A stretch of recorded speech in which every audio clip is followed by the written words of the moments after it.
Assalamualaikum warahmatullahi wabarakatuh. Banyak sekali pertanyaan jamaah, Ustadz kasih kami channel untuk kajian anak-anak muda. Di antara anak muda berasal dari Aceh, luar biasa, channelnya Maulizul Akbar Nak. Tonton, subscribe, like, share, komen. Assalamualaikum warahmatullahi wabarakatuh.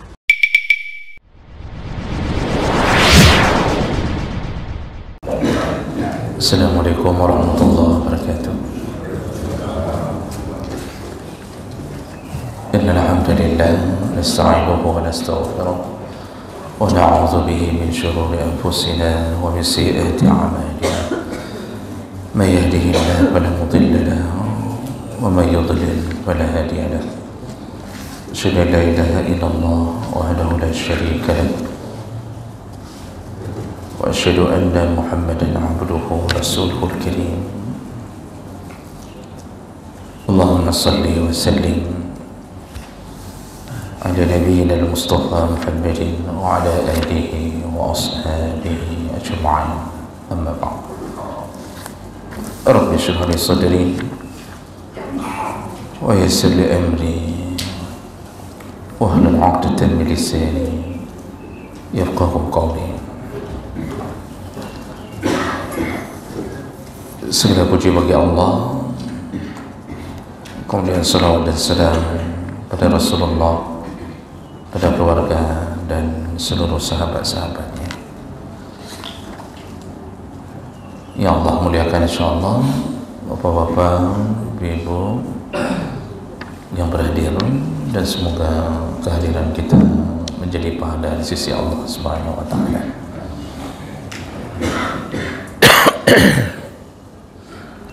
Kita akan sambung pembahasan kita masih seputar proses penguburan. Nanti insyaAllah di awal bulan Juni baru kita akan masuk ke pembahasan masalah kurban dan hukum-hukumnya. Di pertemuan yang lalu kita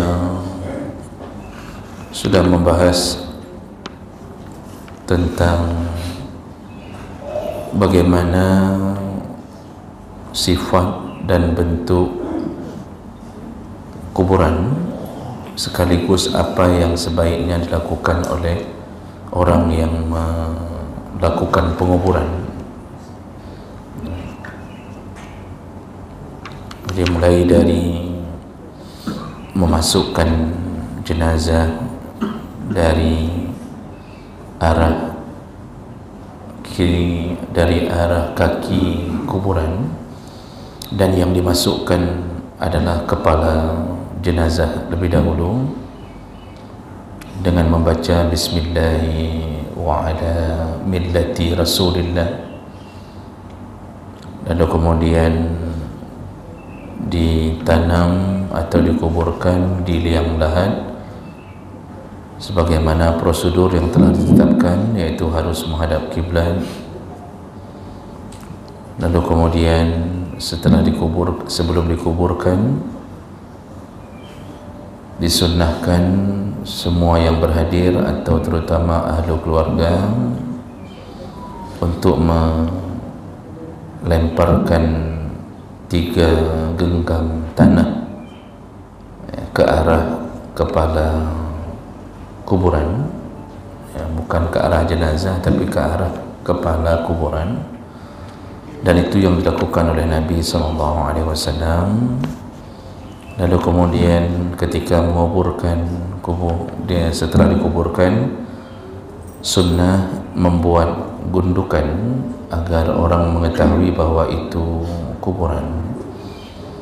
Lalu sunnah memberi tanda batu di kepala kuburan. Lalu kemudian hendaknya menghindari untuk membuat bangunan di atas kuburan, dan jangan mengecat kuburan, juga jangan menulis apapun di kuburan kecuali dibutuhkan.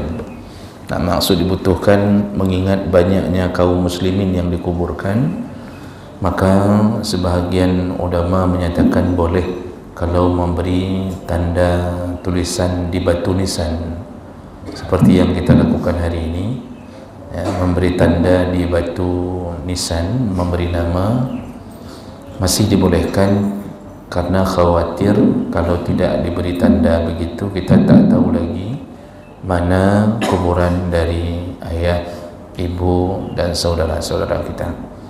Nah, jadi itu termasuk salah satu kemudaratan yang menyebabkan boleh. Pada dasarnya tidak boleh.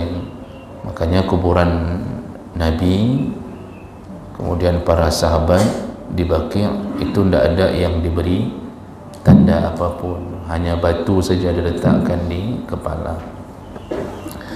Baik, itu yang sudah kita bahas di pertemuan yang lalu. Kita lanjutkan berikutnya, ihtiram al-kubur, bagaimana beradab atau menghormati kuburan. Jadi menghormati ini bukan menyembah-nyembah kuburan, tapi orang yang meninggal dunia rumahnya adalah kubur, walaupun dia sudah berada di alam barzakh, maka perlu mengetahui tentang bagaimana menghormati orang-orang yang sudah meninggal dunia. Nah, ini yang akan dibahas. Yang pertama, yukrahu al-julus ala al-qabr.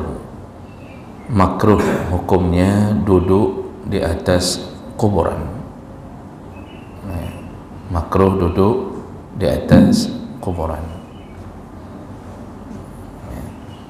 Dan ini berdasarkan beberapa hadis Nabi. Yang pertama, kata Rasulullah, la tajlisu 'ala al-qubur wa la tusallu ilaiha. Jangan engkau duduk di atas kuburan dan jangan engkau salat menghadapnya. Dalam hadis yang lain, hadis riwayat Muslim, hadis riwayat Muslim, disebutkan bahawa la yajlisa ahadukum ala jamrah fatakhallasa ila jildih khairun lahu min ay yajlisa ala al-qubur. Kalau seseorang duduk di atas bara api, seseorang duduk di atas bara lalu terbakarlah kulitnya, itu masih lebih baik daripada dia duduk di atas kubur.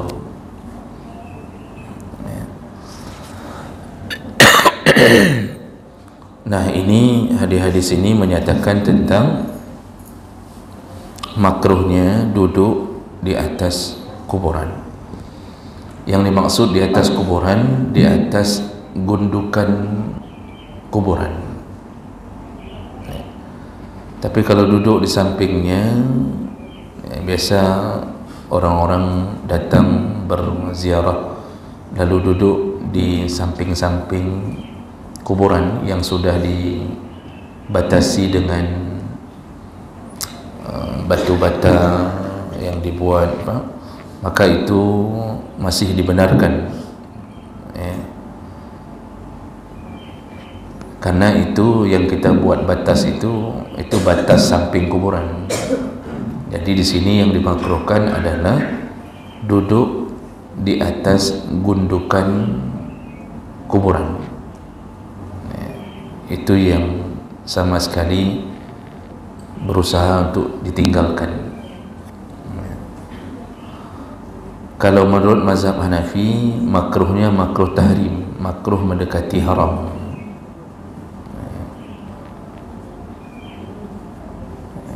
Baik, jadi itu yang pertama. Kemudian makruh juga al-masyu alaih, melangkahi atau berjalan di atas kuburan. Jadi makruh melangkahi kuburan. Sering orang-orang kadang-kadang ketika mengantarkan jenazah yang lain ke kuburan, lalu mereka menginjak-injak, gebluh-bluh, dia bluh-bluh itu kuburan lain. diinjak-injaknya langsung, padahal itu perbuatan terlarang.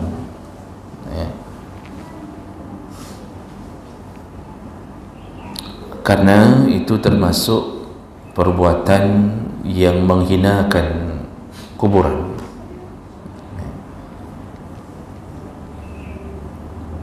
Kemudian wanaum, makruh juga tidur di atas kuburan. Tidur di atas kuburan itu juga perbuatan yang makruh. Jadi jangan ada rencana pindah rumah ke kuburan.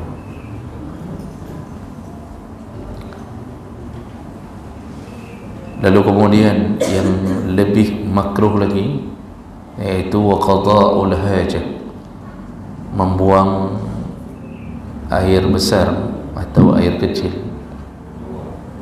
Doa biabi biakang, itu benar-benar menghina kuburan.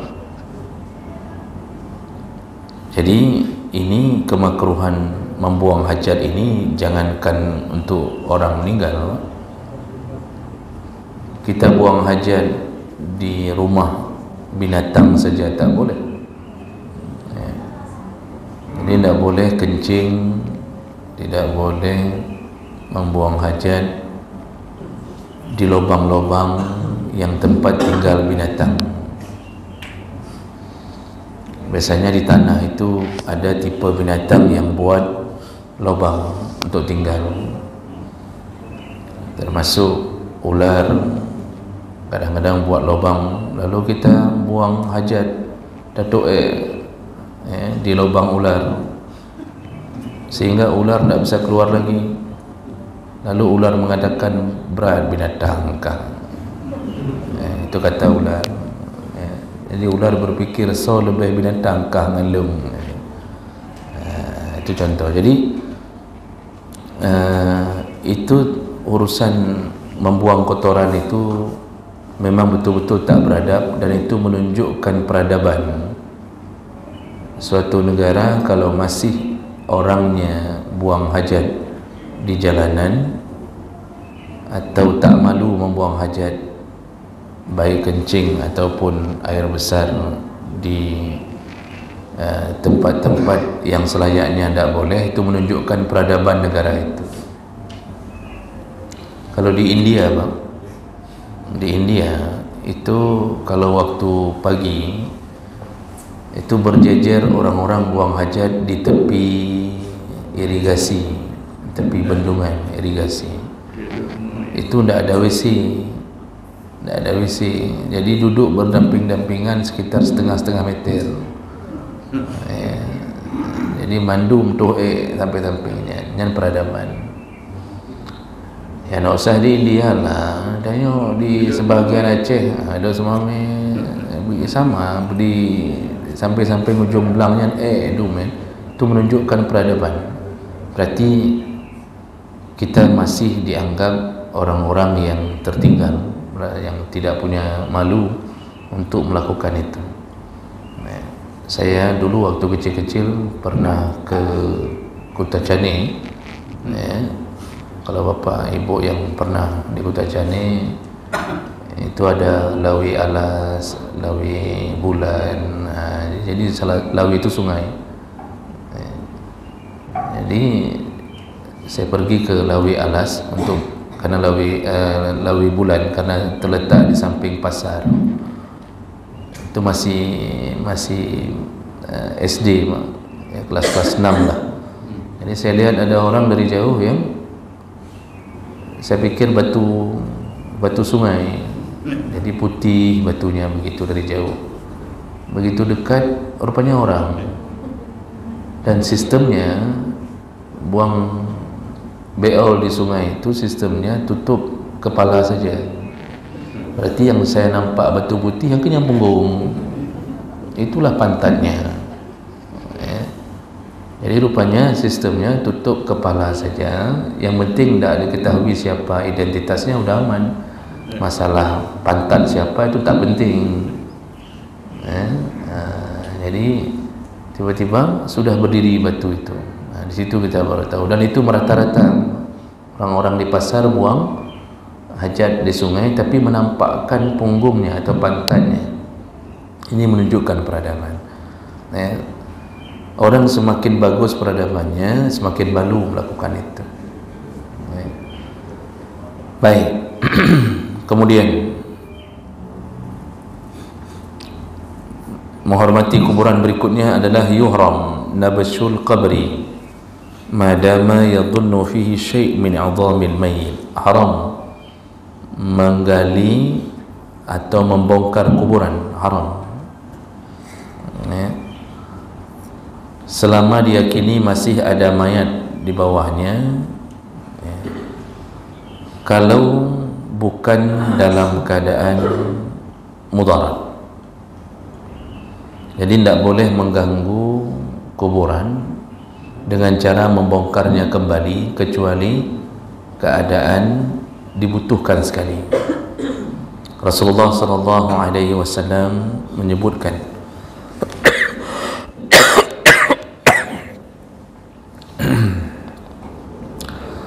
kasru idhamil mayyit ka kasri idhamil hayy fil ismi. Jadi kata Rasulullah, merusak tulang belulang mayat itu sama hukumnya, sama dosanya seperti merusak tulang belulang orang yang masih hidup. Jadi merusak tulang belulang mayat, kita bongkar lalu kita porak-porandakan tulang belulangnya, sama dosanya seperti merusak tulang-tulang orang yang masih hidup. Jadi memukul orang, menyiksa, memecahkan tulangnya, itu dosa besar sekali. Maka sama juga dengan memecahkan tulang-tulang mayat. Ini Nabi telah mengatakan hal yang terlarang, yaitu membongkar kuburan kecuali kalau ada perkara yang mudarat. Perkara yang disebut mudarat itu tidak mungkin dihindari,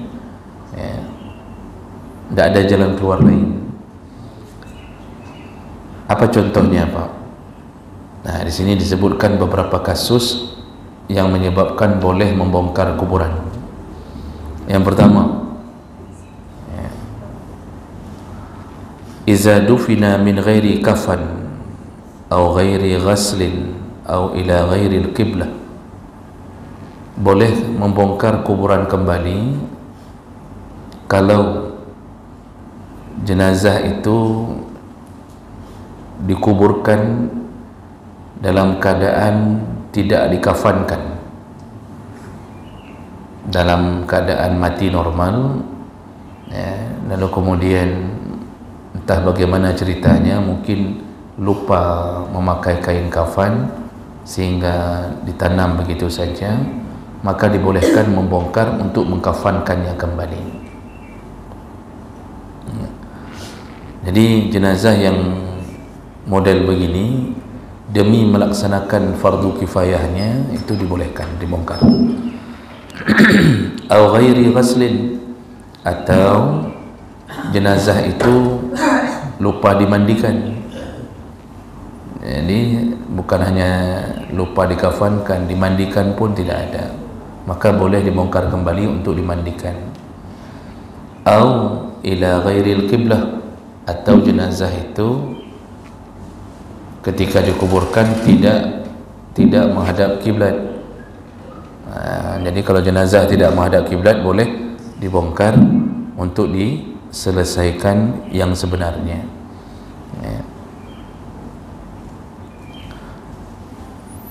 Ini masalah jenazah tidak dimandikan, dikafankan, itu hanya boleh berlaku pada orang-orang yang syahid. Selain daripada itu wajib.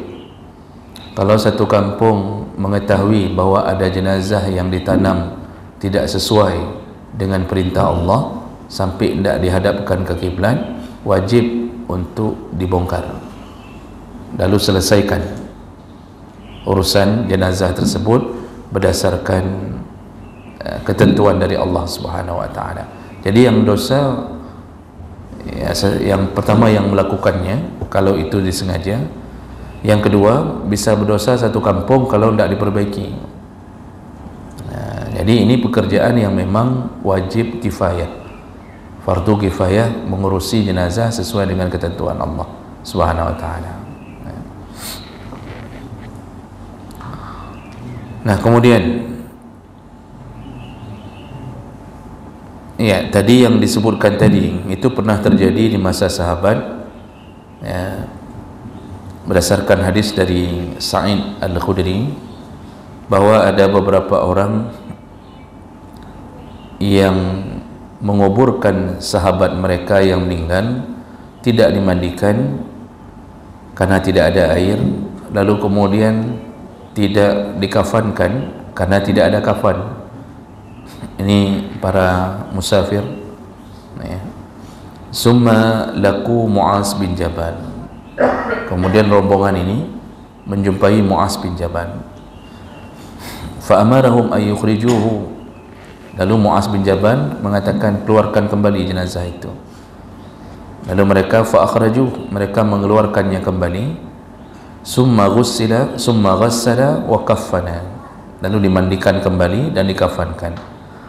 Summa shalla alaihi, kemudian baru disolatkan. Nah, jadi mereka tadi ketika kubur pertama tidak dimandikan, tidak dikafankan, bukan disengaja, tapi memang tidak ada air. Tapi begitu bertemu dengan Mu'az bin Jabal malah disuruh gali kembali, padahal itu tidak sengaja. Apalagi yang sengaja, kalau sengaja berdosa, itu melecehkan mayat dengan tidak membereskan urusan sesuai dengan syariat.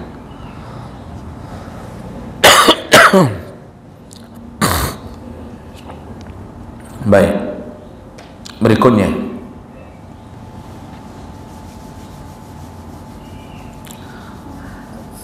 alasan kedua yang dibolehkan untuk membongkar kuburan, iza kana al-kafan maghsuban wa aba sahibuhu ay ya'khudha al-qimah. Jadi termasuk yang dibolehkan membongkar kembali kuburan adalah kalau sudah dikafankan tetapi kain kafannya maghsub, kain kafannya hasil curian atau hasil rampasan, lalu pemilik kain tersebut tidak ridha dan tidak mau diganti dengan uang, la ya'khuzul qimah, tidak mau diambil uang. Jadi ketika dikuburkan jenazah ini diambil dari kain curian. Nah, ini bisa terjadi karena kalau keluarga pancuri, ya, kalau keluarga pancuri nyan asal rumah setengah hasil curian, ya, anaknya mencuri, ayahnya mencuri, mamaknya pencuri, ya, bisa jadi waktu mati ini bisa jadi hasil curian dan mungkin tahu oleh si pemiliknya, lalu dikuburkanlah dia dengan kain kafan yang dicuri. Nah, di saat seperti itu ketika terjadi nego untuk mengembalikan, ternyata si pemilik kain kafan tidak mau dibayar, dia harus diambil kembali kain kafan itu. Nah, di saat seperti itu dibolehkan menggali kubur untuk mengeluarkan si mayat lalu mengganti kain kafan dengan kain kafan yang halal, halal dipakai, bukan halal dimakan. Jadi sampai begitu beratnya urusan yang berhubungan dengan hak orang. Sudah dikubur, kalau barang punya orang tidak diridai, tetap wajib ambil. Jadi hati-hati kalau itu urusan di dunia tidak beres waktu mau meninggal, apalagi setelah meninggal. Maka semua para pencuri yang pernah mengambil harta orang, jangan pikir mereka itu akan aman, Pak.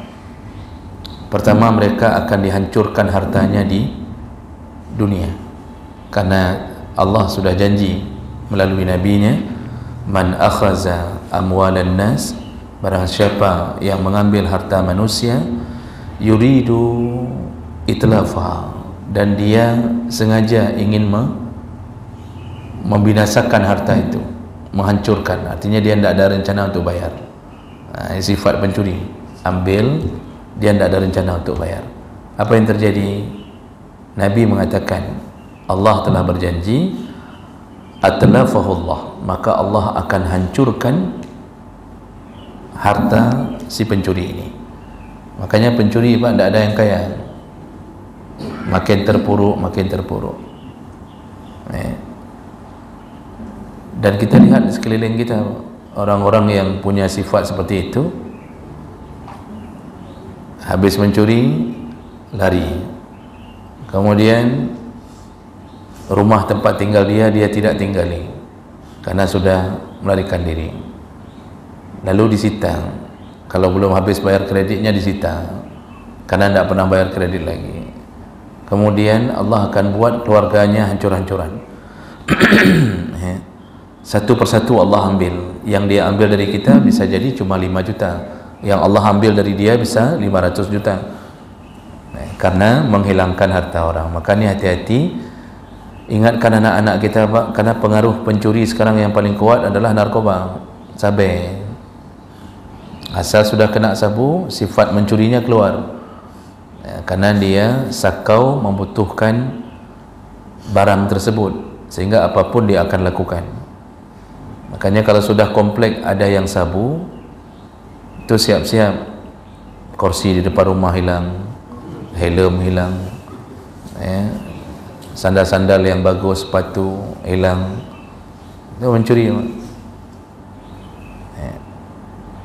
Jadi kain kafan aja bermasalah. Itu Allah janji begitu, hancur hidupnya.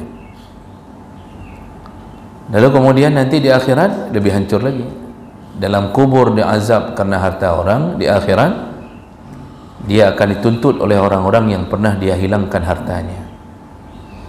Cara bayarnya yaitu dengan kebaikan yang pernah dia lakukan. Rupanya dari kecil sudah mencuri, tidak ada kebaikannya, salat tidak ada, semua tidak ada. Nah, itu bayarnya bagaimana?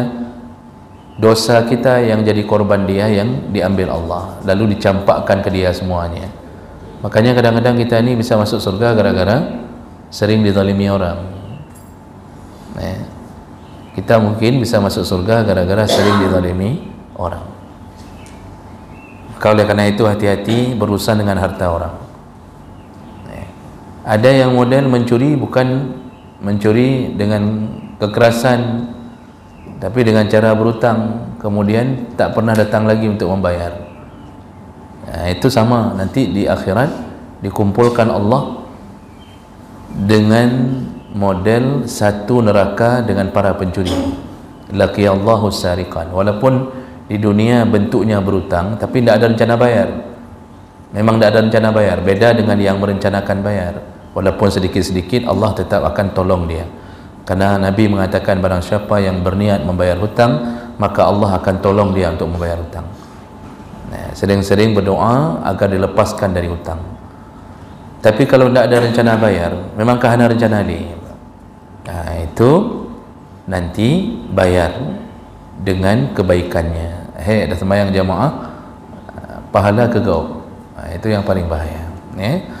Nah, kemudian disebutkan lagi di sini, au kanatil ardu maqsubah, jangankan kain kafan, kalau menanam, menguburkan orang di tanah yang dirampas, walam yarda malikuha bibaqaihi. Jadi tadi kalau si jenazah dikafankan dengan kain hasil curian, gali, ganti kainnya. Lalu disebutkan lagi juga, kalau seandainya jenazah ditanam di tanah hasil rampasan, tanah go, kita tanam orang, kita tanam jenazah di tanah yang bukan milik kita, bukan tanah wakaf, tapi tanah pribadi, tidak kita minta izin, langsung kita tanam, ada tanah go. Jadi si pemilik tidak rida, begitu tahu pemiliknya tidak rida, siapa minta izin tanam di sini, maka di saat itu hendaknya digali kembali, pindahkan jenazah itu. Kalau pemiliknya tidak rida, bisa saja pemiliknya tidak rida. Rencana pemilik mau buat kos-kosan di situ, tiba-tiba karena dia mungkin tinggal jauh, dia punya tanah di sini tapi tinggalnya jauh, tidak pernah dia pulang untuk lihat, tiba-tiba sudah jadi kuburan. Itu mandum yang dikuburnya, kalau tidak ada izin dari pemilik tanah, itu gali kembali, pindahkan.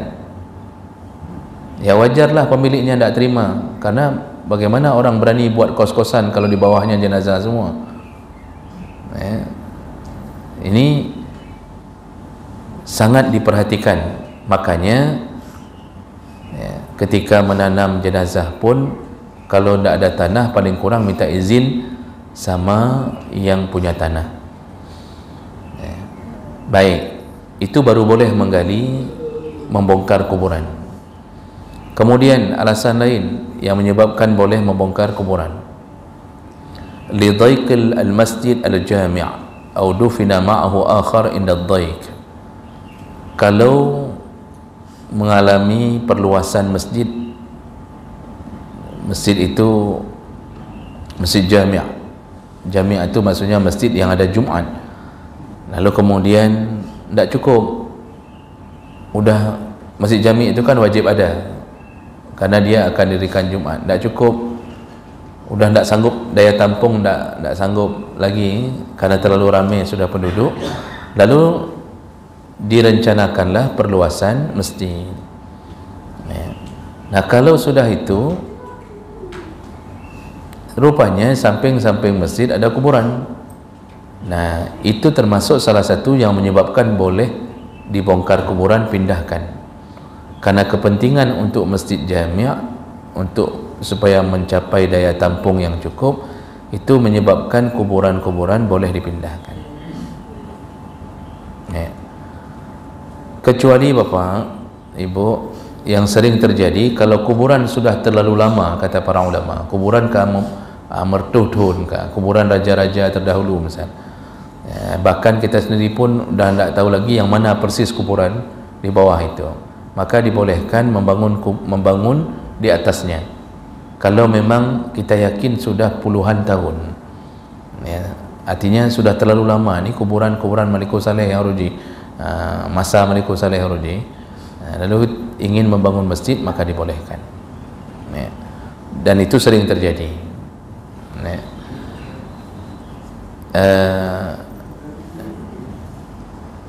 Kemudian audufina ma'ahu akhar inda ad-daiq, atau dibolehkan juga menggali kuburan kembali atau membongkar kalau si jenazah ditanam bersama yang lain. Jadi mungkin karena keadaan darurat, dia ditanam satu lubang bersama yang lain. Sama mungkin seperti tsunami, Pak, karena pada waktu itu darurat sekali, orang-orang pun harus menyelamatkan masing-masing, menyelamatkan diri masing-masing, sehingga ketika ditanamlah bersama jenazah yang lain. Nah ketika keadaan sudah aman, dibolehkan membongkar kuburan itu untuk memindahkan jenazah. Dan itu pernah terjadi pada Jabir bin Abdullah. Ayah Jabir meninggal di perang Uhud. Ayah Jabir yaitu Abdullah meninggal di perang Uhud. 70 orang meninggal di perang Uhud. Lalu Nabi menyuruh menggali kuburan, diizinkan untuk ditanam 2 orang satu kubur. Kadang kan tidak ada beko pada waktu itu, Pak. Jadi semua manual. Jadi karena ramainya yang meninggal, ramainya yang syahid, lalu Nabi menyuruh tanam satu kuburan boleh 2 orang. Nah, Jabir bin Abdullah setelah 6 bulan ayahnya ditanam, dia merasa tak nyaman. Maksud tak nyaman, dia merasa dia ingin ayahnya dikuburkan di lubang sendiri. Nah disitulah kemudian dia meminta izin kepada Nabi untuk membongkar kembali kuburan, dan dibolehkan. Akhirnya dia bongkar kuburan, dia ambil jenazah ayahnya. Disitulah, ini setelah 6 bulan nih dalam hadis disebutkan, ketika dibongkar itulah dia menemukan jenazah ayahnya masih utuh, tidak sama sekali membusuk, bahkan mengeluarkan darah segar dan bau wangi yang semerbak. Di situ Jabir mengatakan tentang itu dalam hadis, menunjukkan bahawa orang syahid itu memang dimuliakan Allah Subhanahu wa taala. Jadi sudah 6 bulan tidak membusuk, malah masih ada darah segar seperti baru meninggal. Nah, itu adalah pekerjaan di masa sahabat yang menjadi alasan kenapa dibolehkan menggali kuburan, membongkarnya lalu dipindahkan, karena kalau darurat terpaksa dikuburkan berdua atau bertiga, tapi kalau sudah aman mau bongkar boleh. Kemudian wa iza dufina ma'ahu mal min hulli aw ghairi, boleh juga membongkar kuburan kalau terkubur bersama si jenazah barang-barang atau harta yang berharga seperti perhiasan. Jadi rupanya waktu dikuburkan gelang lupa dilepas. Misal jenazah perempuan nih dikuburkan, rupanya gelangnya lupa dilepas. Gelangnya 120 manyam, 120 manyam kali 4 juta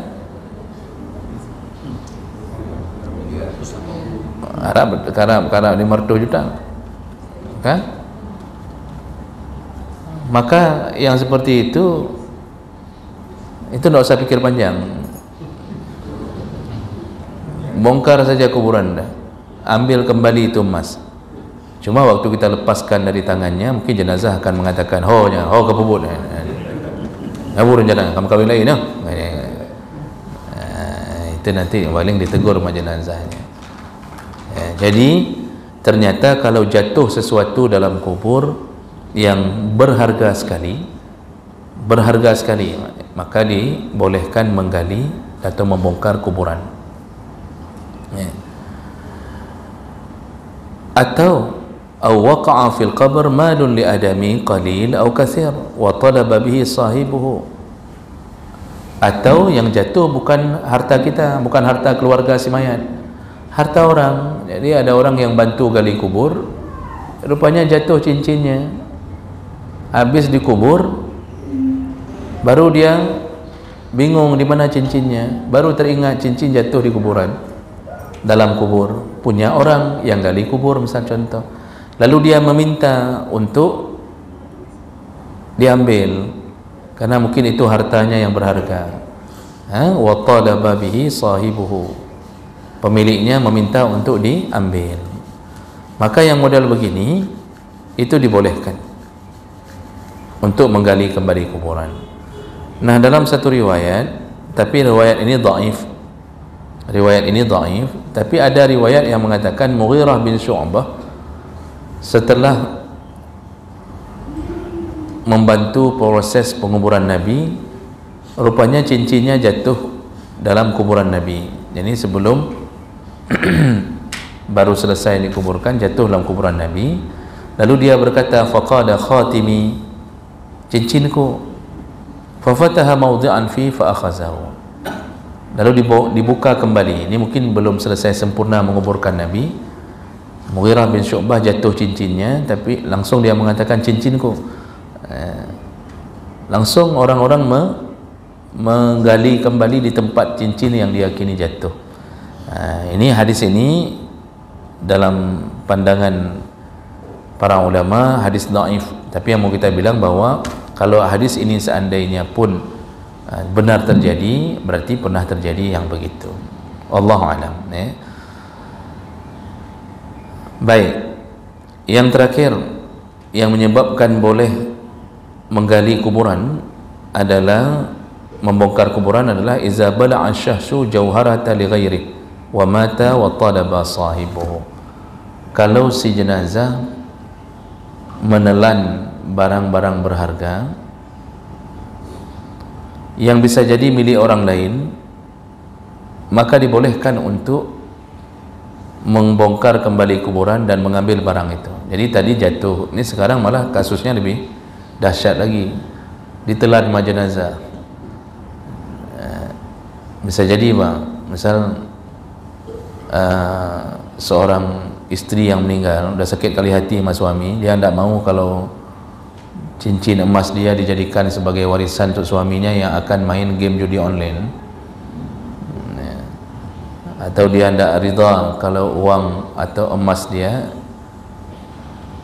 akan dijadikan modal untuk kahwin lagi, maka si isteri sebelum meninggal bisa jadi pas sakaratul maut dia telan itu emasnya, sekaligus sakarat dengan emas itu.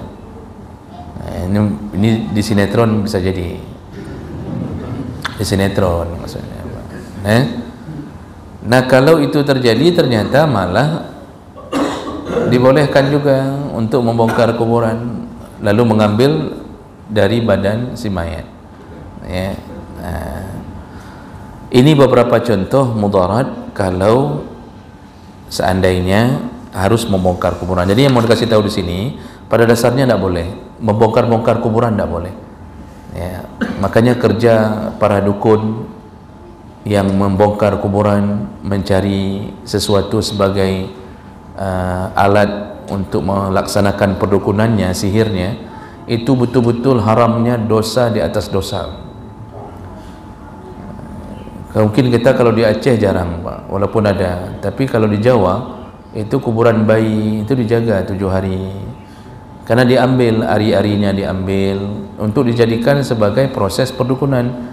Ini tukang sihir ini berat siksa, dukun-dukun tu berat siksa, apalagi sampai menganiaya jenazah. Saya pernah baca Pak, dalam kitab, dulu ada orang yang mengunjungi Ka'bah berhaji. Tiba-tiba si ibu ini tidak nampak Ka'bah, padahal dia sudah berada di depan Ka'bah. Sampai orang-orang mengatakan ini Ka'bah di depanmu, dia tak nampak, sehingga membuat rasa takut kepadanya. Akhirnya dia terus-terusan menangis. Lalu kemudian besoknya dia coba lagi, tak nampak Ka'bah.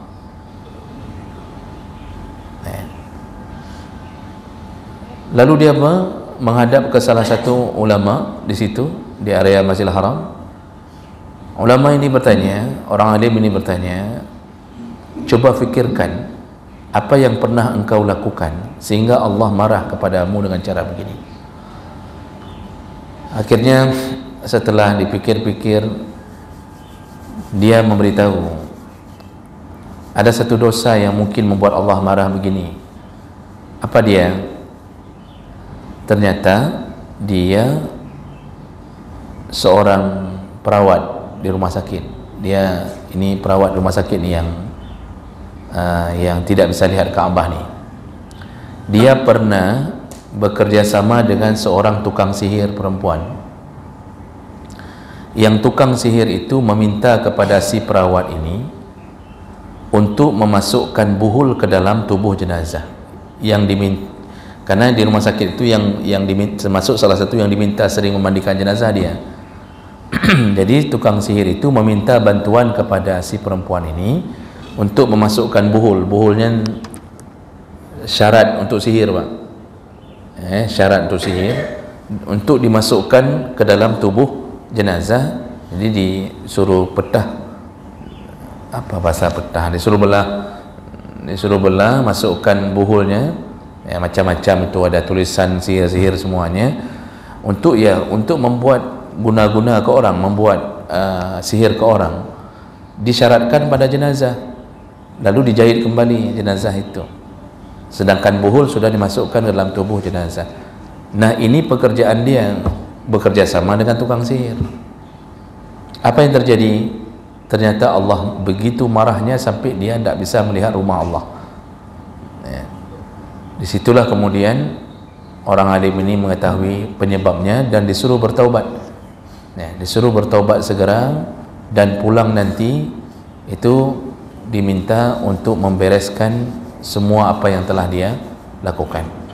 Nah itu contoh besarnya dosa kalau berurusan dengan mengganggu jenazah. Maka tidak boleh ganggu atau tidak menghormati kuburan dengan membongkar tanpa alasan. Nah, jadi yang sudah kita kabarkan tadi alasan-alasan yang dibolehkan.